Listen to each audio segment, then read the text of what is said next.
In providing more analysis about the last updates concerning the Syrian situation, we're joined from Cairo by Mr. Mohamed Mustafa Abu Shama, a journalist and political analyst. Good evening to you, sir, and welcome to Qnews.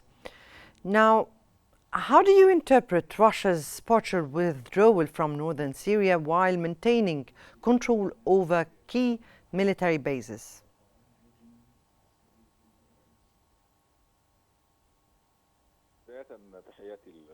In the outset, I'd like to salute you and your viewers.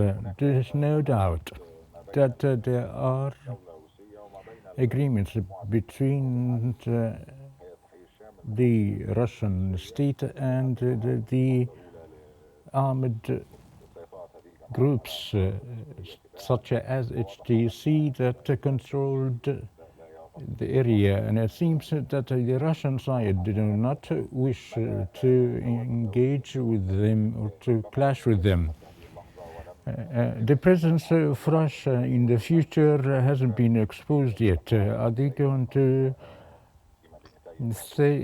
leave the military bases in Laziqiya, or there is a tension in the future to minimize their presence or to be moved? What has been announced is the withdrawal from the other Syrian cities, and the indulgent and the expert were located in Syria that were controlled by al-Assad's Bashar, and to minimize the military size in such a base, and a portion of the arms were transferred to another state that hadn't been announced yet.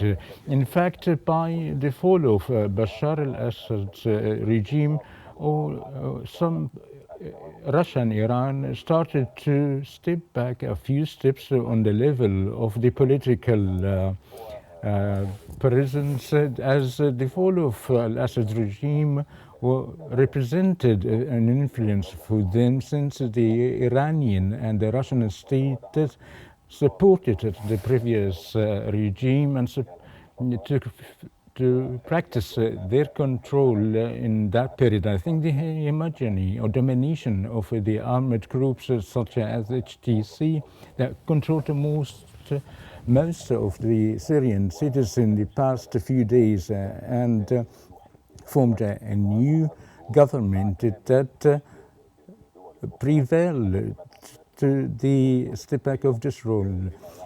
And along with the understanding between the armed groups and both countries, Russia and Iran, with their US officials in the region to tackle the issue of Syria a stable state and building the future. And the U.S. marketing of the new administration in Syria, a new group, reflected that the U.S. administration, despite in a way or another classified the HTC as a terrorist group, but it might be in a way of to find a new formula regarding the future of Syria. We're still speaking about Russia. We're coming to another areas with now with the recent U.S. contacts with Hayat al-Tahrir al-Sham. How do you foresee their role in Syria's political future?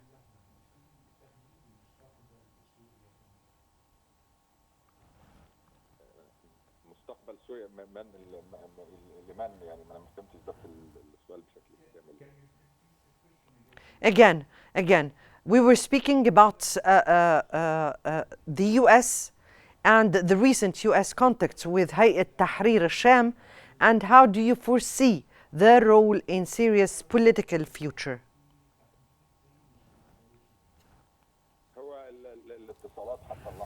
The contacts up till now weren't direct talks with the HTC or the military leadership, but via the Turkish broker And I think there are some understanding that supported the stability of Syria and the political transformation towards a multilateral portions in the government, whether they are going to agree about the form of the transitional government and formulating a new constitution that would allow the inclusion of all Syrians.